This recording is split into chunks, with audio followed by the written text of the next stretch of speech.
It's not actually very interesting at all. It's not dramatic. It's not thematic. It's not something that lends itself toward a clever, catchy nickname.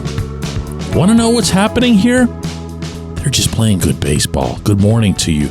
Good Friday morning. I'm Dejan Kovacevic of DK Pittsburgh Sports, and this is Daily Shot of the 13-7 Pittsburgh Pirates. It comes your way bright and early every weekday if you're into football and or hockey. I also offer daily shots of Steelers and Penguins where you found this. Pirates 4, Reds 3 last night at PNC Park. I was there covering it for DK Pittsburgh Sports. Hope you have a chance always to go check out my written work on our app and website. That's my number one thing. It's always been my number one thing. I really enjoy these daily shots, but I'm a writer first, foremost, and forever.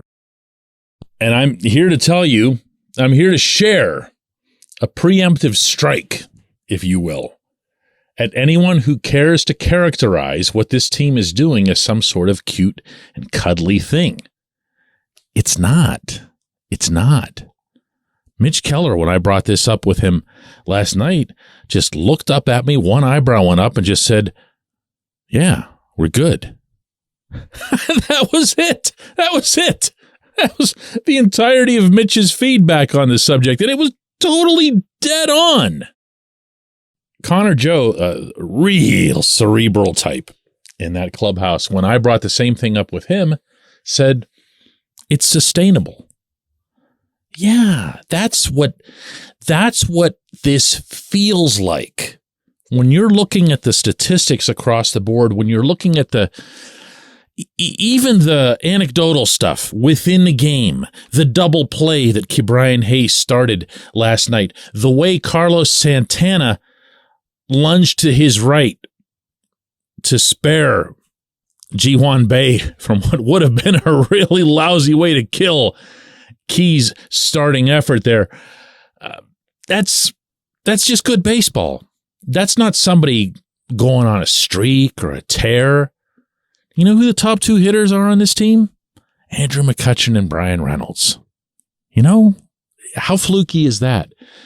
Do you know that the rotation has now 10 consecutive quality starts? 10! Including Rowanzi Contreras going 6 2/3 last night with 1 run, 5 hits, 8 strikeouts, and 2 walks. Does that feel fluky to you? Yeah, they're not going to keep having quality starts from now until the end of time. That's going to come back down to earth.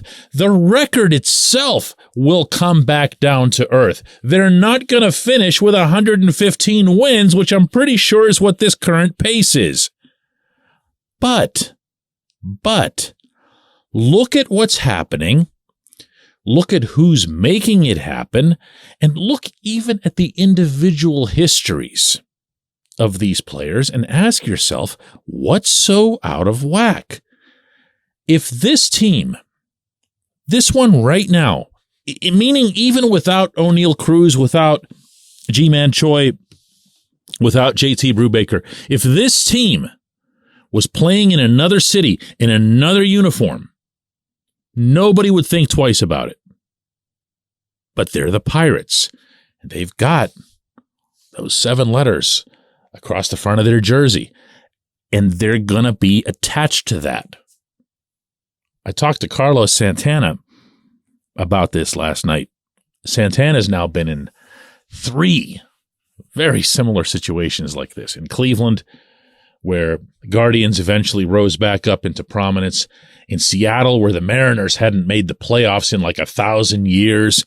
He was part of that, a big part of that last year. And now here in Pittsburgh, he just said it's about the people in here. It's about how much they believe in themselves, their ability to play the game. And then from there, how much they believe in each other as a team. When I brought up, the Pirates, he didn't even really want to talk about it. And I kind of get that. I appreciate that. Why should Santana, or for that matter, anybody, including the guys who were here for these last 200 loss seasons attach themselves to that, or to any stigma related to the franchise, or to Bob Nutting, or whatever the case might be. Why should they do that?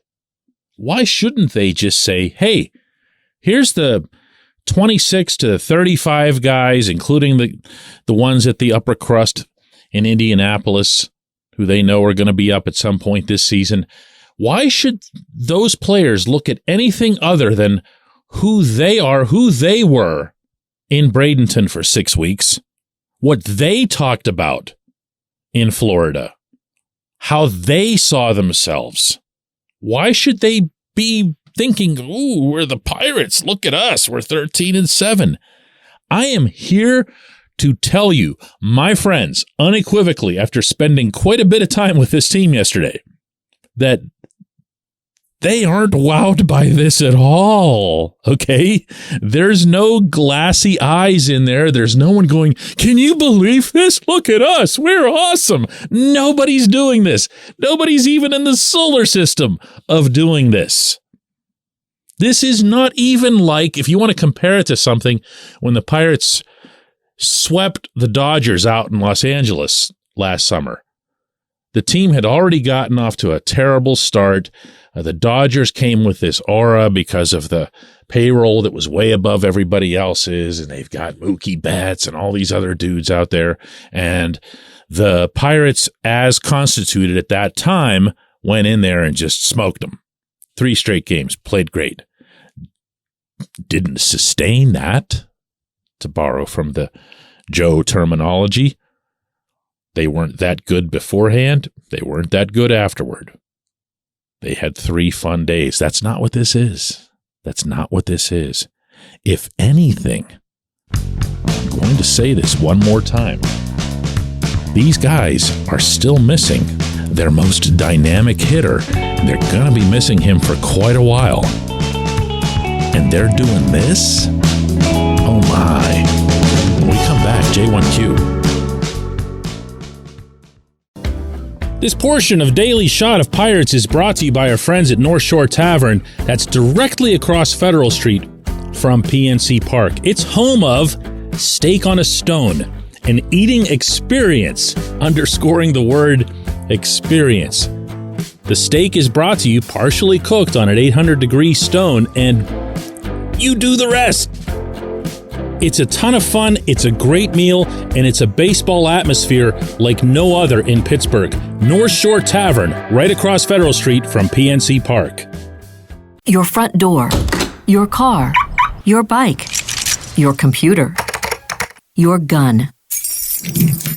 Safety is a habit. Every day you lock and secure your home and everything you want to keep safe. Gun safety and responsible storage are no different, and the best way to help prevent accidents, misuse, and theft. If you have a firearm, own it, respect it, and secure it. Visit ProjectChildSafe.org. Brought to you by the National Shooting Sports Foundation and the Bureau of Justice Assistance.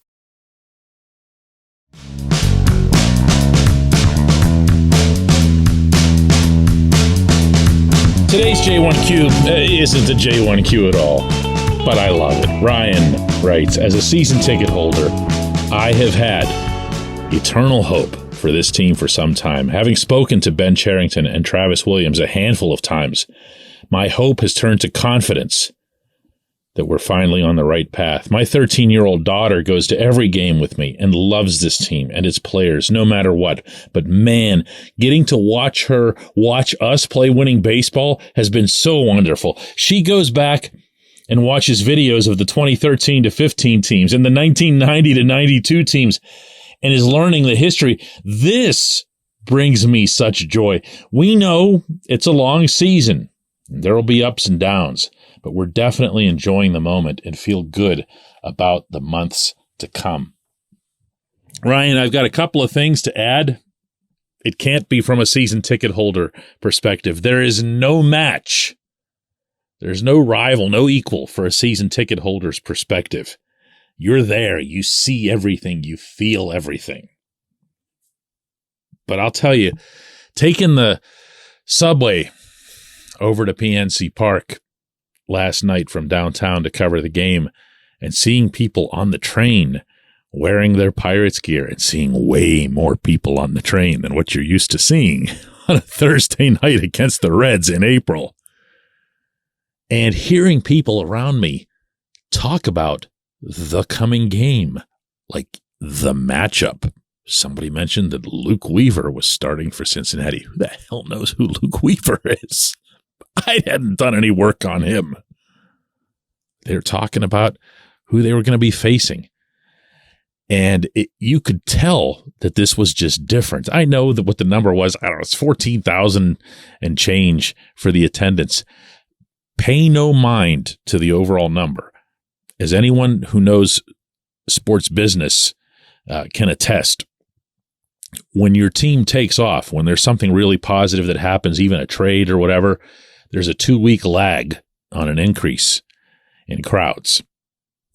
So if people got excited about the Rockies series, they're going to go buy tickets for the next time it's convenient for them. Still in all, I'm told that the Pirates had a walk-up that exceeded 1,000, which is really, really rare.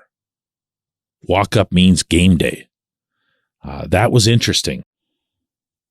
The other interesting thing came in the 8th and the 9th innings when the crowd was really getting into it. And some of you who've been with me for a long time have heard me talk about this before, but the weeknight crowds that are in that range around, somewhere between 10 and 15,000 tend to be the diehards, the ones that are just there for the baseball. And they get way more into it than the weekend crowds do, which are way bigger. That's what happened here. Derek Shelton actually brought this up on his own afterward. Yeah, I think honestly, the two things I think really helped with the flow of the game, and tonight was defensively how well we played, and then Thursday night our fans were into it. I mean, they especially in the 9th, man, they got after it a little bit, and that's really cool to see and appreciate the support there. He wasn't the only one, Ryan. They hear you and your daughter, and they respond to it. Brian Hayes mentioned it as well.